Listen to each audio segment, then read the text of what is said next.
The Richest Man in Babylon. Introduction 1. The man who desired gold secrets from the sands of time, before Rome ruled the world. Before the pyramids whispered the secrets of kings, there stood a city unlike any other.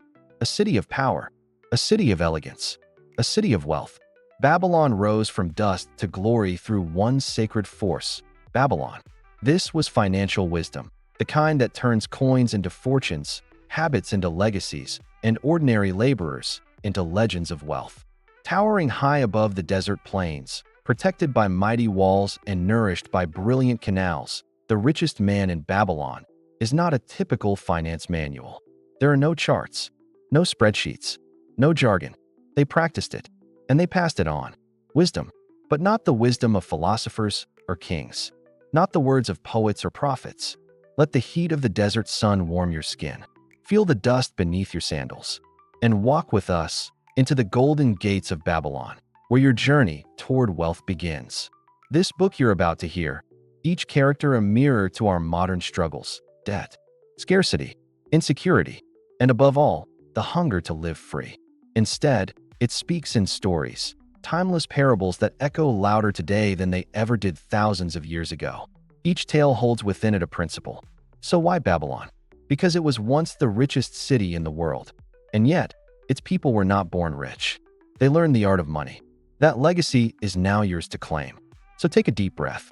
Close your eyes if you can. Chapter 1. The man who desired gold. The morning sun shone down like molten fire upon the walls of Babylon. Merchants bustled in the markets. Camels groaned under the weight of trade. Coins clinked in the pouches of the wealthy. But just outside a humble workshop, a man sat motionless. His name was Bansir. He was a skilled chariot builder, perhaps the best in the city.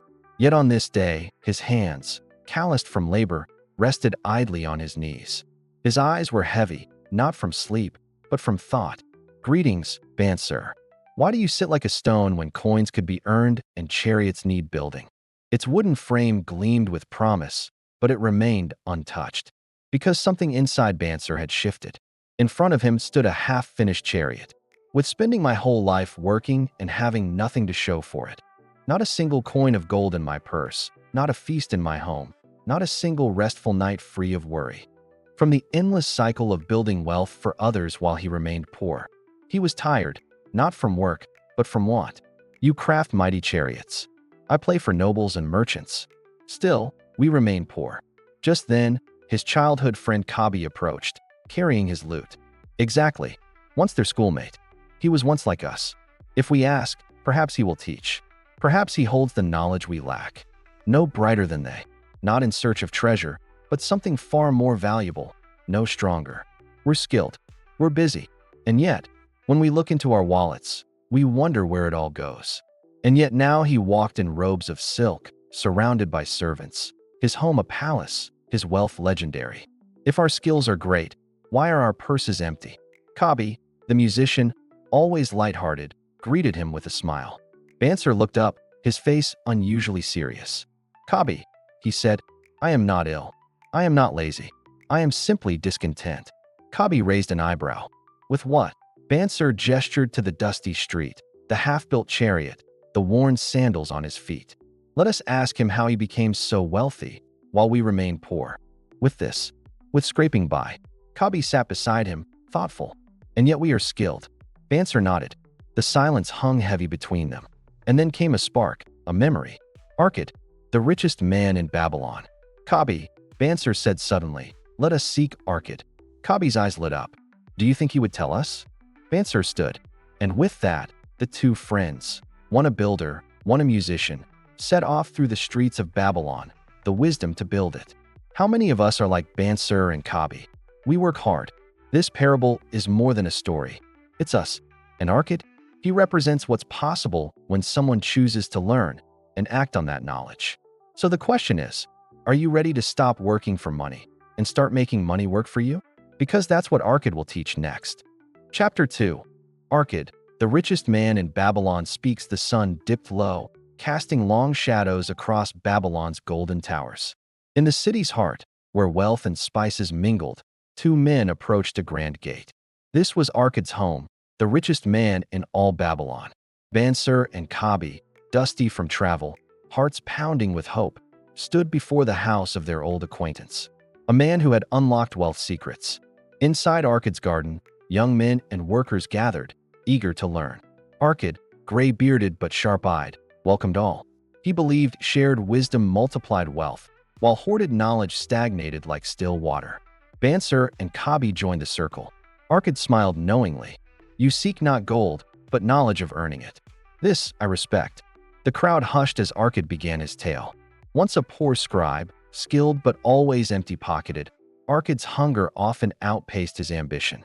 One day, he questioned his endless toil without reward. This burning question led to opportunity. When a wealthy moneylender, Algamish, brought a difficult task, Arkad saw his chance. Completing the work, he boldly asked not for payment, but for wealth's teachings. Algamish shared the first law.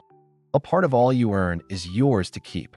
Arkad, confused, learned he paid everyone but himself. This realization changed everything. Arkad began saving 1/10 of all earnings, no matter how small. It was challenging, but his purse and self-discipline grew. After a year, he risked his savings with a brickmaker promising Phoenician jewels. The investment failed. Ashamed, Arkad confessed to Algamish, who laughed, teaching the second lesson: guard thy treasure. Trust only experts in their field. Undeterred, Arkad tried again. He invested with a shield maker, buying bronze profitably. His wealth grew steadily, like a tree's deepening roots. Wealth didn't come overnight, Arkad told the group. But following its laws, my gold increased as surely as water flows downhill. The crowd leaned in, captivated. Wealth isn't luck, Arkad continued. It's law. Follow the laws, and wealth follows you. Bansir raised his hand. Can we, starting with nothing, become rich too? Arkad nodded. I began with nothing, but I chose to learn, save, and grow. First, Arkad emphasized, pay yourself. Set aside 1/10. Never spend it. This is your seed. Plan it wisely. Kabi worried about expenses. Arkad replied, needs rise to match income unless controlled. Live below your means. Master your desires. Then gold serves you, not the reverse. The truth landed like thunder. Arkad's ancient wisdom still rings true today. Are you saving at least 10%? Investing wisely? Controlling spending? These aren't just old stories. They're blueprints for modern success. We don't need to work harder, but smarter, thinking like Arkad. Wealth isn't just about method, but mindset. Chapter 3. The 7 Cures for a Lean Purse. Once upon a time in the land of Shurapak, there lived a mighty king named Sargon. Though his city was grand, and his granaries full, he saw that his people were poor. If Babylon is to thrive, its people must thrive too. Go, find me the man who knows how to build wealth, and let him teach the people. Live below thy means. Let money work for you. Saving alone is not enough. Own your home. Plan for tomorrow. Arkad looked around the hall. They are available to all who will listen, and more importantly, act. Begin today. They're laws. Break them, and wealth runs from you. Obey them, and wealth follows like a faithful servant. And so, the people of Babylon left Arkad's hall not with gold in hand, but something far more valuable: the roadmap to earn, grow, and protect their own. With a single coin, with a single step. Let time and discipline do the rest. Will you always be young? 3. Invest what you save. 4. Avoid risky schemes. 5. Own your home or reduce major costs. 6. Plan for the future. 7. Improve your earning ability. Join us as we meet the goddess of good luck and learn what truly separates the lucky from the broke. Will you always be strong? The people were silent. Provide for thyself when age comes. Invest for the future. Build a source of income that flows even when you no longer toil. Whether through investments, property, or skilled savings, think of your tomorrow, because one day it will be today. Arkad believed that every man should strive to own his home. Grow thy skills. Lastly, Arkad said, your best asset is not gold, it is you. He told them how he studied writing late into the night, learning faster and gaining more clients. He didn't wait for opportunity, he created it. The more wisdom thou gaineth, the more gold will follow. Learn, read, train, adapt, improve your craft, your knowledge, your communication. This is how you become irreplaceable, not just for pride or shelter, but because it reduces cost, builds stability, and gives a man confidence in his future. A man who owns his home, he said, will work harder, save more, and stand taller. It's not just about property, it's about building your foundation. Gold must be put to work. Arkad said, the gold in your purse is dead unless it earns more. Let it breed like the flocks of the field. He shared how he invested with a shield maker who understood bronze trade. The profits from that investment were then reinvested. Make your gold have children, and let those children also bear gold. In modern terms, compound interest, wise investing, and business ventures. Once you begin to save, your expenses will cry out louder. Protect your wealth. Arkad warned of the temptations of easy riches. Gold flees the careless, the gambler, and the dreamer. He told the story of his own loss when he trusted a brickmaker to buy jewels. A fool's decision. Instead, Arkad taught, seek the advice of those skilled in the trade. Invest only where your principal is safe and the return is certain. Do not chase what glitters. Chase what endures. Desires are like weeds. They grow fast and choke the harvest. Budget thy necessary expenses, Arkad taught, but also learn to separate needs from wants. This means learning the difference between what feeds your soul and what merely feeds your cravings. You don't need more income, you need more control. The name was unanimous. Arkad, not born to riches, not a son of privilege, but a man who had earned every coin through knowledge, discipline, and time. They toiled day and night, yet few held gold in their purses. Artisans, and even soldiers. He did not bring treasure. He brought something far greater, the 7 cures for a lean purse, 7 eternal principles that, if practiced, would fatten any man's purse and build a life of freedom. Let us walk through them, one by one. Most were worn down by debt, empty-handed at the end of each month. Pay yourself first. Arkad began. For every 10 coins thou earneth, spend but 9. The remaining coin, keep it for thyself. It seems simple, but this single act separates the poor from the prosperous. It is the seed of wealth. Most people pay the merchant, the landlord, the wine seller, but not themselves. And thus, they work endlessly with nothing to show. Arkad urged, even if you earn little, start with 1/10. Let it grow. Let it work for you. And so the king summoned his most trusted advisors and said, and so, at the king's request, Arkad stood before the people of Babylon in the great hall, surrounded by scribes, merchants, farmers. Cure 1. Start thy purse to fattening. Cure 2. Control thy expenditures. Cure 3. Make thy gold multiply. Cure 4. Guard thy treasures from loss. Cure 5. Make of thy dwelling a profitable investment. Cure 6. Ensure a future income. Cure 7. Increase thy ability to earn. Arkad's final message to the people, friends, he said, these 7 cures are no secret. Let's pause and review the 7 cures, the ancient wealth blueprint. 1. Pay yourself first. 2. Live on less than you earn. These are not myths. In our next chapter, we'll discover a curious question. Why do some people seem luckier than others? Chapter 4.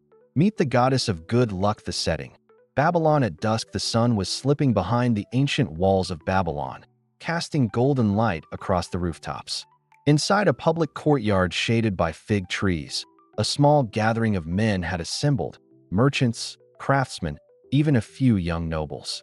They were there for something rarer. They were not there for trade or business. They had heard that Arkad, the richest man in Babylon, would speak again. But this time, not about budgeting or discipline. No, this time, he would speak of something more mysterious. They win favors, they make money, while others of us work hard, follow the laws, and yet gain little. You speak of the goddess of good luck. Of luck. She visits some often, others not at all. And yet, there is a truth few understand. Luck is not as random as it seems. The discussion begins. What is luck? The conversation began with a question from a young cloth seller. Master Arkad, he asked, why is it that some men seem blessed by fortune? Wherever they go, they find opportunities. Murmurs of agreement echoed through the courtyard. Arkad smiled. The men leaned forward. She is fickle, Arkad said. He said, perhaps tomorrow I will decide. By the time he returned, the deal was gone. Another had acted and profited. Most men are not unlucky. They are simply too slow to act. The tale of the merchant and the grain deal. Arkad shared a story. If only I had bought that stock. If only I had said yes to that offer. If only I had started earlier. True fortune often favors the man who is ready and acts swiftly when the time is right. But the truth is, luck favors the ready. She rewards the bold, the decisive, the prepared. Years ago, a man named Sheru, a merchant, had overheard news that a caravan of rare grain would arrive from the east, well before the harvest season. If Sheru had acted quickly, he could have purchased a portion of that grain cheap and sold it for a fortune when demand peaked. Who acts with wisdom and who dares to take a step while others wait? He lacked initiative. He saw opportunity, but he did not seize it. They had glimpsed a truth, but he hesitated. And it is up to each man to fan it into fire. He doubted. Sheru, Arkad said, did not lack luck. The crowd grew silent. The nature of luck, a visitor, not a servant, Arkad continued. Not myths, but unbreakable rules that govern how gold behaves in the hands of the wise and how it flees from the careless. The goddess of good luck does not wait upon indecision. He explained that while some gamble recklessly and call it luck, action, Arkad said, is the key. Let's pause for a moment. How many times in your own life have you said, most people recognize opportunity only after it's gone? So, ask yourself, do you keep your eyes open for opportunity? Do you act when something aligns with your goals? Or do you wait, hesitate, and watch it pass? Closing wisdom from Arkad. As the shadows lengthened and the day cooled into evening, Arkad concluded, the goddess of good luck smiles more often upon the man who prepares himself to receive her. The men nodded, not with excitement, but with understanding. They had not just heard a story. That luck is not lightning, it is a spark. In our next chapter, Arkad reveals the 5 laws of gold. Not rumors. These laws will either make you or break you. Stay with us. Have you ever wondered how to keep and grow your money? Or maybe you're just curious about financial wisdom from ancient times. Either way, let's explore this classic piece of literature together. In the heart of ancient Mesopotamia, nestled between the river Tigris and Euphrates, lay the magnificent city of Babylon, renowned for its hanging gardens, its Ishtar Gate, and its legendary king Nebuchadnezzar. Yet there was another story that echoed through Babylon's bustling bazaars, spoken in hushed tones from one merchant to another. It was the tale of Arkad, the richest man in Babylon. Now, Arkad wasn't known for his lavish spending or ostentatious displays of wealth. Instead, he was revered for his wisdom. People came from far and wide to pick his brain on the subject of money, hoping to uncover the secrets of his success. And so one evening, as the sun began its descent and the first stars twinkled in the night sky, a group of young men gathered outside his house. They were eager to learn the secrets of amassing wealth from the master himself. And there he was, Arkad, seated beneath the ancient sycamore tree in his courtyard. As the fire crackled in the brazier beside him, casting flickering shadows on the faces around him, he began to speak. If I were to give you one choice, he started, his voice deep and resonant like the low rumble of a distant drum, one bag of gold, enough to set you up for life, or one scroll containing the 5 laws of gold, which have the power to make you wealthier than any king, which would you choose? Some in the circle answered without hesitation, the gold, Master Arkad. Others, however, looked at each other, a hint of uncertainty in their eyes. Arkad smiled, a knowing glint in his eye. Many would choose the gold, but gold alone flees the careless, while the laws create gold again and again. With that, he launched into the timeless wisdom that has resonated through the ages. These laws aren't just words on a page or stories from ancient times. They are principles that hold true in our world today. Let's explore them one by one. Number 1. Gold comes gladly and in increasing quantity to any man who will put by not less than 1/10 of his earnings to create an estate for his future and the future of his family. Arkad explained that the first law is the seed of wealth. Whether you are a farmer or a king, you earn money, but only when you start saving a portion of your earnings do you begin to build lasting wealth. This is the concept of paying yourself first, a cornerstone of financial planning that has stood the test of time. Number 2. Gold labors diligently and contentedly for the wise owner who finds for it profitable employment, multiplying even as the flocks of the field. Just as a shepherd tends to his flock, watching over and caring for them, you too must care for your gold. It's not enough to save money. You must invest it wisely to watch it grow. Arkad shared the story of a man who saved diligently but kept his money in jars, letting it gather dust instead of growing. This illustrates the importance of putting your money to work, whether in businesses, land, or investments. Number 3. Gold clings to the protection of the cautious owner who invests it under the advice of men wise in its handling. When it comes to your gold, be cautious and seek advice from those who are experienced and trustworthy. Don't just listen to the loudest voice or the most popular trend. Number 4. Gold slips away from the man who invested in businesses or purposes with which he is not familiar or which are not approved by those skilled in its keep. Arkad emphasized the importance of understanding where your money is going. Don't venture into areas you know little about, and always be sure to talk to experts before making significant investments. Finally, number 5. Gold flees the man who would force it to impossible earnings or who follows the alluring advice of tricksters and schemers or who trusts it to his own inexperience and romantic desires in investment.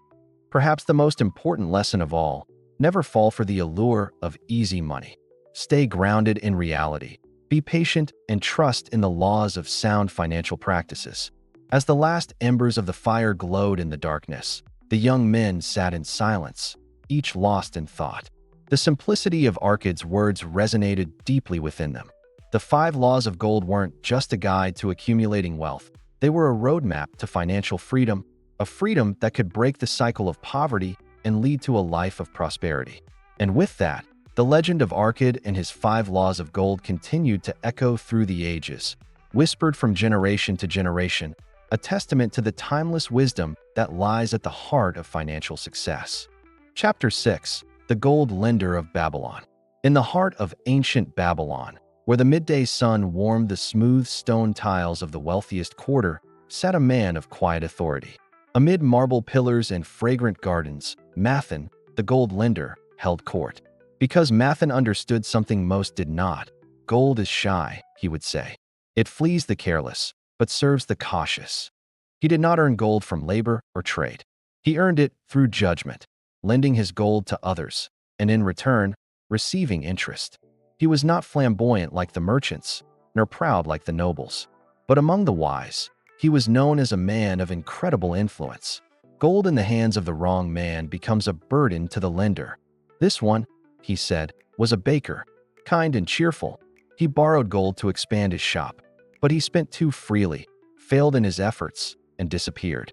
My gold was lost, but by judgment of the borrower's character and ability. But I ask you this, is he skilled in trade? Is he known for paying his debts? Does he have the discipline and experience to turn gold into profit? Then you risk both your gold and your relationship. For when the borrower cannot repay, blame falls not on him, but on the lender who trusted him. Why? He is a good man, but I do not know these things. How many times have you, like Rodden, been asked for money by a loved one? How many times have you given it? Not with confidence, but with hope. And how many times did that loan create tension, guilt, or resentment? On this particular morning, Mathan welcomed a visitor, Rodden, a skilled spear maker, strong of build and noble of spirit. Here is a farmer. He used the gold to plant grain. Judge not only the heart, but the skills of the borrower. Be generous, but be wise. If you mix love with poor judgment, you risk losing both your money and your peace. Help? Yes, but lend gold only to those with the ability and intent to repay. To others, offer support, food, or even a gift, but not gold you cannot afford to lose. The harvest was plentiful. He repaid me on time, with gratitude. He returned home, not just with gold in his pouch, but clarity in his mind. And that, as Mathan knew, was the greater treasure. And good men often lose their gold trying to prove their goodness. Be wise, guard your purse, and lend only to those who have earned your trust, not just your affection. And I lent to him again. Now he thrives. You come not to borrow, but to seek guidance. That is wise. And thus, Mathan led Rodden into his private chamber, a room filled with wooden chests. Each chest held clay tablets, records of loans, names, dates, and outcomes. Rodden had recently received a generous gift, 50 pieces of gold from the king himself, in reward for crafting weapons that saved the lives of soldiers. But now, Rodden stood with furrowed brow. Master Mathan, he said, my sister's husband asks for a loan, this entire sum. He wishes to start a trade. I do not know if I should lend it. Mathan looked thoughtfully at the young man. As they walked, Mathan spoke. Each of these tells a tale, not of gold, but of character. Mathan opened one chest and removed a tablet. He opened another. Each chest, each tablet, was a lesson that gold, when lent, must be protected, not just by collateral.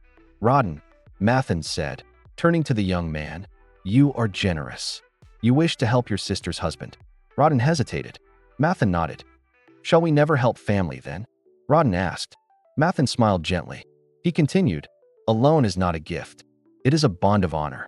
And if broken, it poisons relationships. Let's pause here. Mathan's advice is timeless. Lend only what you can afford to lose. As Rodden stood in silence, Mathan placed a hand on his shoulder. You are a good man, Rodden. Rodden bowed his head in thanks. Chapter 7. The Walls of Babylon. The year was ancient, the air dry and thick with tension.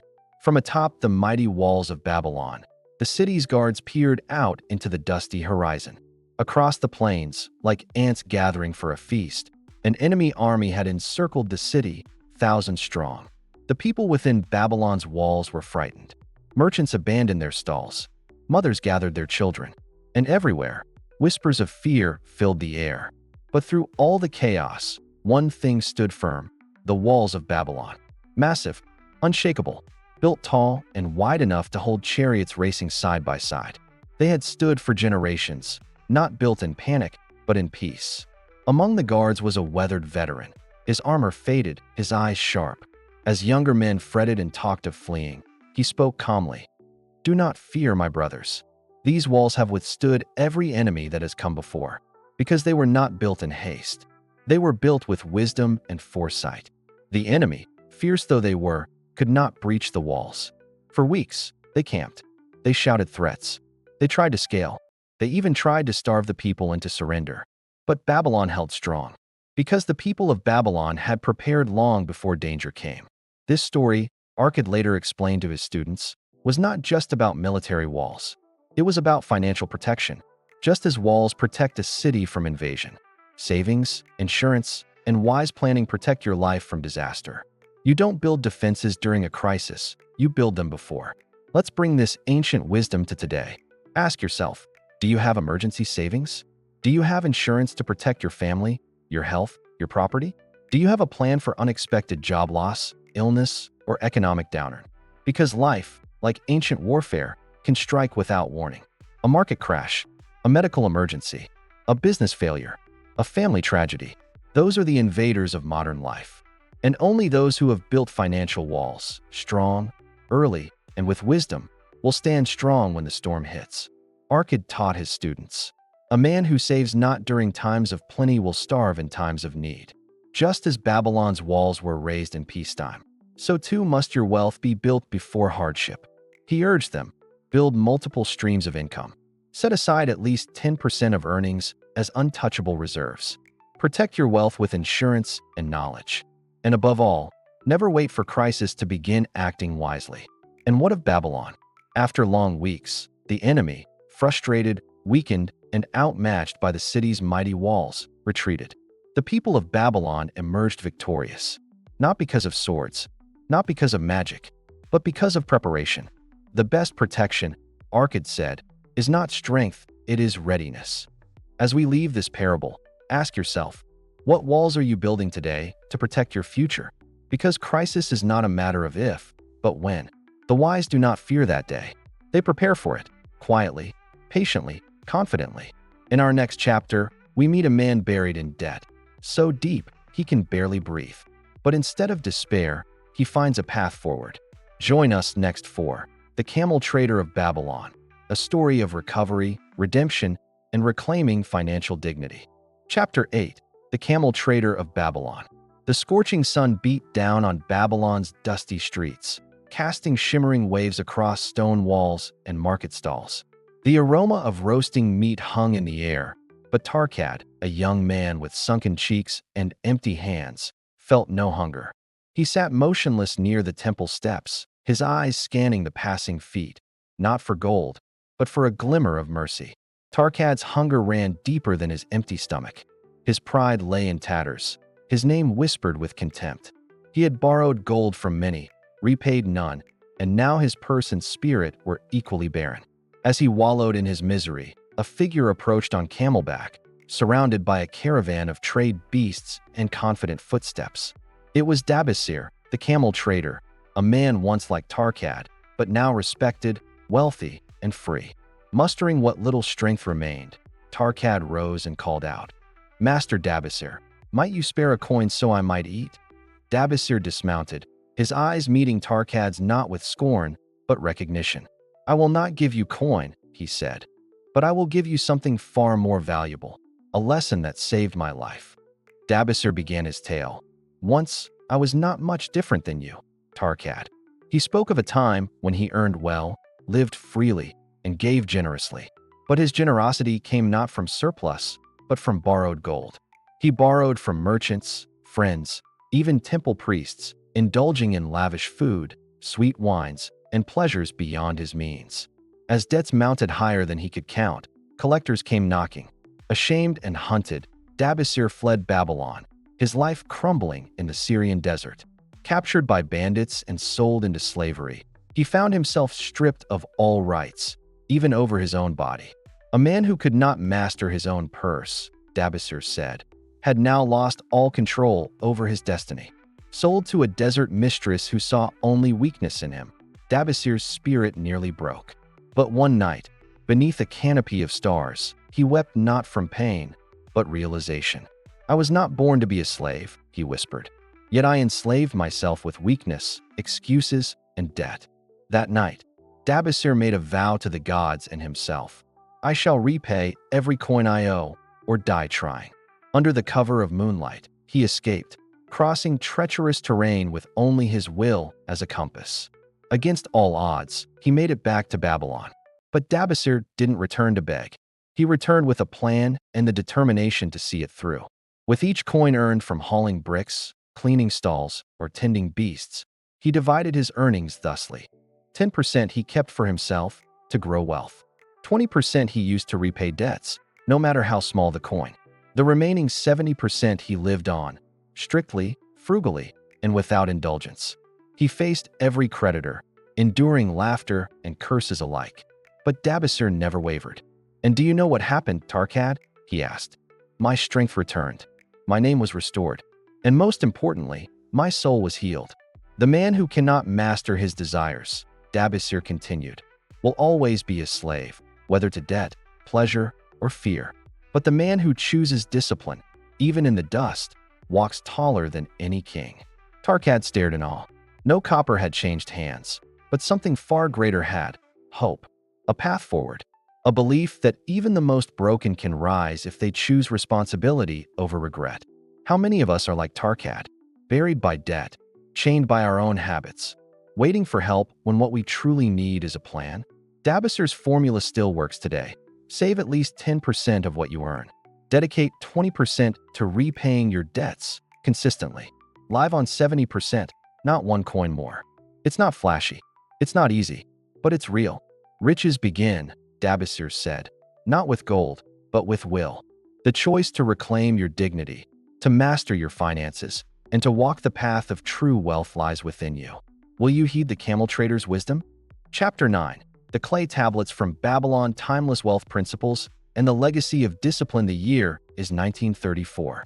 In the scorching heat of the Middle East, a team of archaeologists kneels beside the ruins of what was once the greatest financial city in the ancient world, Babylon. Most of its stone palaces were swallowed by time, its golden statues long lost to pillagers and dust. But today, something far more valuable than gold was uncovered. In a cracked clay vault beneath a collapsed courtyard, the team unearthed a collection of clay tablets, etched with tiny, precise lines of ancient cuneiform. At first glance, they appeared like records, boring ledgers, old bills. But as the scholars translated them, they realized these were no ordinary records. They were a roadmap, a living testament, a man's personal battle with debt, failure, redemption, and victory. The name on the tablets? Dabasir. Each tablet read like a journal. They showed amounts borrowed, names of creditors, installments made, and even emotional notes. I did not feast this week, so I might keep my word. Though my stomach protests, my honor is at peace. The gods test me, but I do not break. The archaeologists were stunned. This wasn't just an accounting log. It was a living story carved into clay. A man's journey, out of shame, into self-respect. Each line was a footstep on the road from financial ruin to freedom. As translated by the scholars, Dabasir's formula was both simple and eternal. Keep 10% of all he earned as savings, untouched. Use 20% to repay his debts, divided equally among creditors. Live on the remaining 70%, no matter how tight, no matter how hungry, no matter how hard. Even the poorest man, he wrote, can repay his debts if he is honest with his coin and his cravings. To delay is to drown. To act, even with a copper piece, is to swim toward honor. When economists studied these tablets, they were astounded. This man, living over 4,000 years ago, had designed a plan nearly identical to modern-day debt reduction models, the snowball method of tackling debt, the principle of paying yourself first, the discipline of living below your means. Without books, without coaches, without a podcast or a finance guru, Dabasir figured it out. Because truth doesn't change with time. Gold, Dabasir wrote, is not to be feared nor worshipped. It is a servant, and a servant must be commanded. He reminded us that discipline is more valuable than income, that a man's character is proven not when he borrows, but when he repays, that every great financial future begins with a plan, a promise, and one single earned coin. Dabasir left behind more than camels and coin. He left behind proof that no matter how deep the hole, a man can climb out with patience, discipline, and grit. So ask yourself, have you carved your plan into your mind like he carved into clay? Do you treat your promises like sacred vows? Or are you still waiting, hoping, delaying? Because someday, someone will uncover the story you've written through your life. What will it say?